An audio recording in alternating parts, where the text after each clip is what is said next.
Big Tech spent billions of dollars engineering your addiction. It's going to take more than just willpower to break it.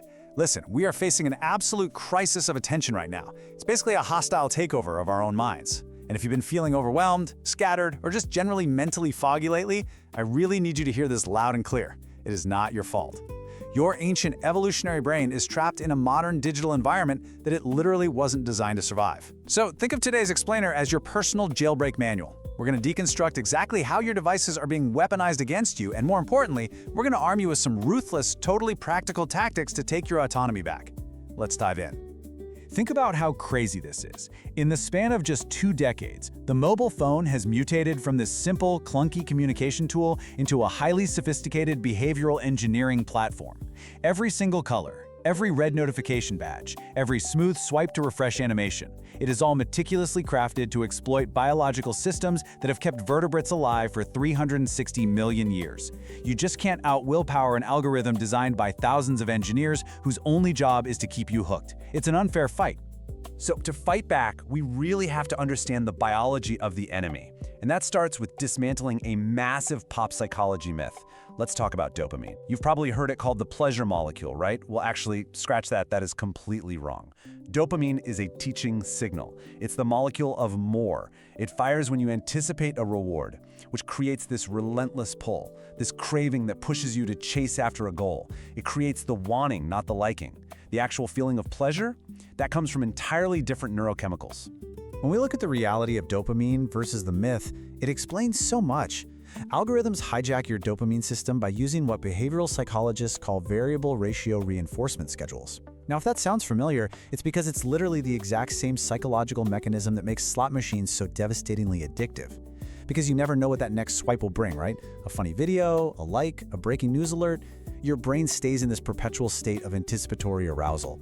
You aren't doom scrolling because you're happy. You're scrolling because your brain has been neurologically conditioned to just endlessly seek that next unpredictable hit. And this right here is exactly why just trying harder completely fails.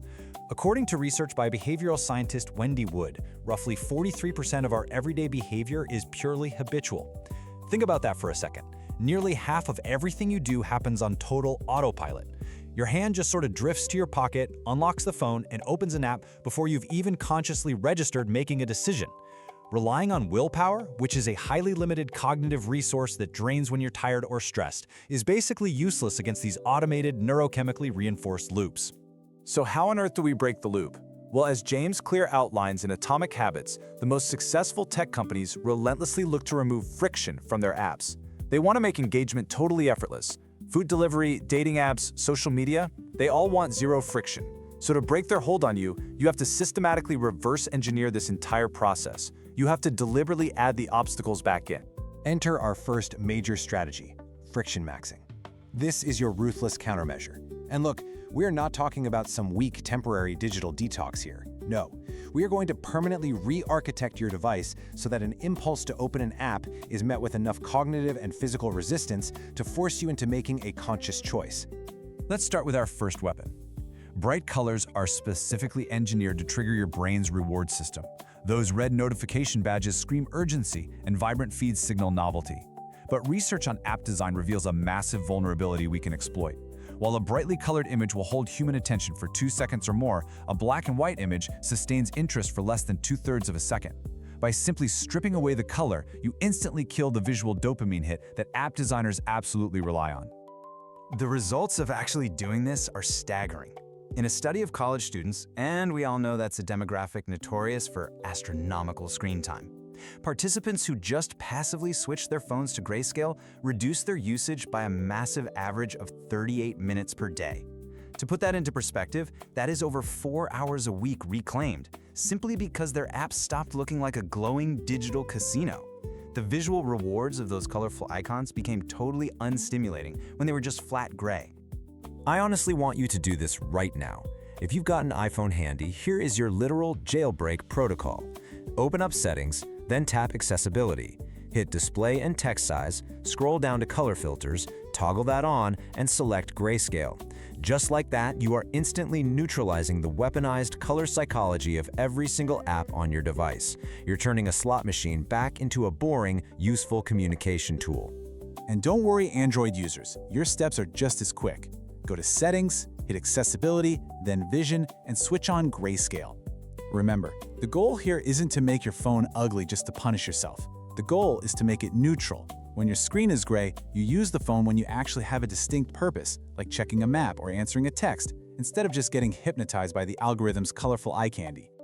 Okay, once you've neutralized the screen, it's time to stack the friction. Here are 5 ruthless physical friction tactics you can deploy. First, log out of your social accounts after every single use. Physically typing a password stops muscle memory cold. Second, bury any distracting apps deep inside folders on the very last page of your home screen. Third, aggressively enforce scheduled downtime using your phone's native settings. Fourth, delete the apps entirely and force yourself to use the clunky, annoying mobile web browser. And fifth, decouple your tasks. Buy a real alarm clock, read on a dedicated e-reader, and listen to music on an MP3 player. Now, let's take it a step further with cognitive friction. Software interventions like OneSec or ScreenBuddy are honestly brilliant. Instead of completely blocking an app, which, let's be real, we usually just bypass when we get frustrated, they introduce a mandatory 25-second countdown delay or a breathing prompt right before the app opens. It sounds super minor, but inserting that tiny gap between the impulse and the reward completely derails the autopilot loop. It forces your conscious brain to wake up and ask, wait, do I actually want to do this right now? The crucial point to remember here is exactly what James Clear states. The greater the friction, the less likely the habit. The real art to this strategy is matching the level of friction to the severity of your habit. For a mild habit, maybe just burying an app in a folder does the trick. But for a deeply ingrained dopamine-driven compulsion, you need heavy friction. I'm talking about having a trusted friend hold the password to your app blocker. You are literally building structural systems today to protect your future self.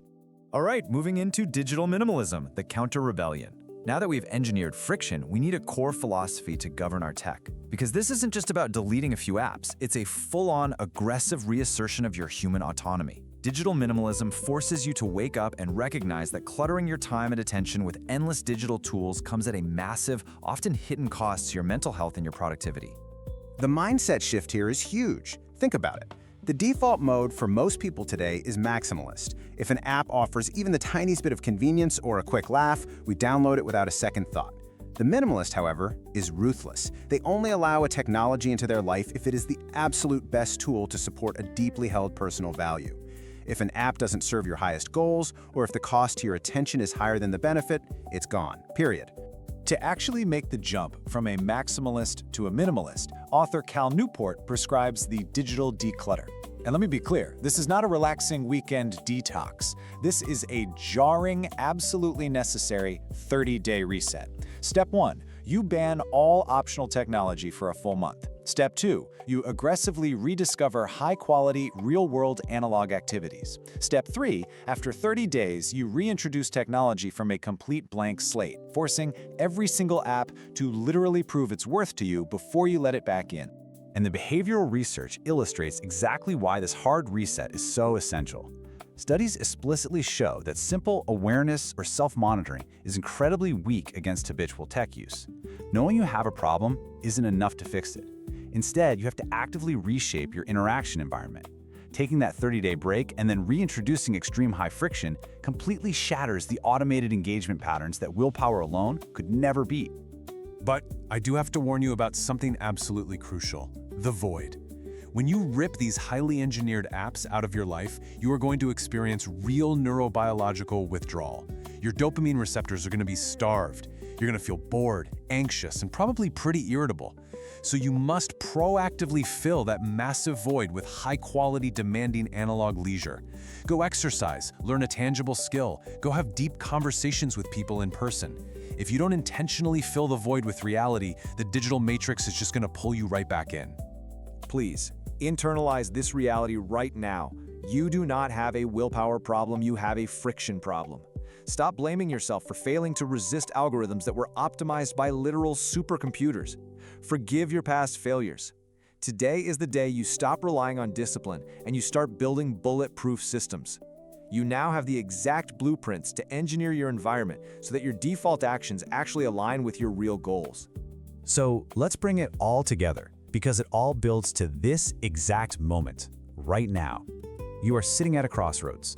You can nod your head, think to yourself, well, that was an interesting explainer, and then immediately open up another tab to doom scroll for the next 2 hours, letting the algorithm dictate your life. Or you can draw a line in the sand. You can take your phone, flip it to grayscale right this second, and start making your digital environment incredibly hostile to distraction. It's time to prove that you still possess free will. This is the only explainer you need to watch today. Hit subscribe, leave a like, and then immediately put your phone down and go outside. Walk away from the screen and go experience the visceral, vibrant, analog world. Prove to yourself that you are still in control. Drop the phone.